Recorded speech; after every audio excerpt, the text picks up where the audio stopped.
नमस्कार मुलांनो, आज आपण पाहणार आहोत एक मजेदार गोष्ट, माकड आणि टोपीवाला. एक टोपीवाला टोपी विकायला गावातून चालला होता.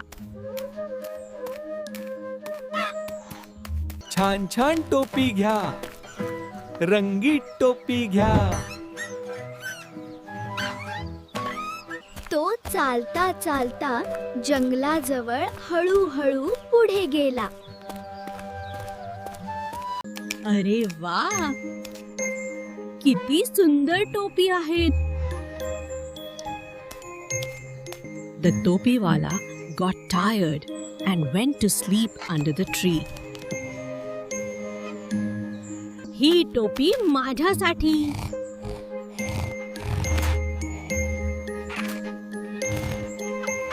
आणखी 2-3 माकडं येऊन टोपी घालतात.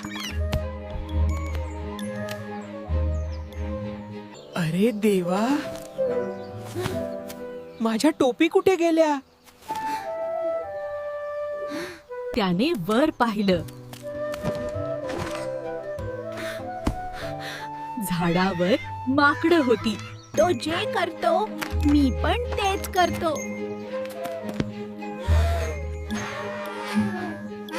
टोपीवाला थोडा विचार करतो. अरे, मला एक कल्पना सुचली. मी टोपी खाली टाकतो.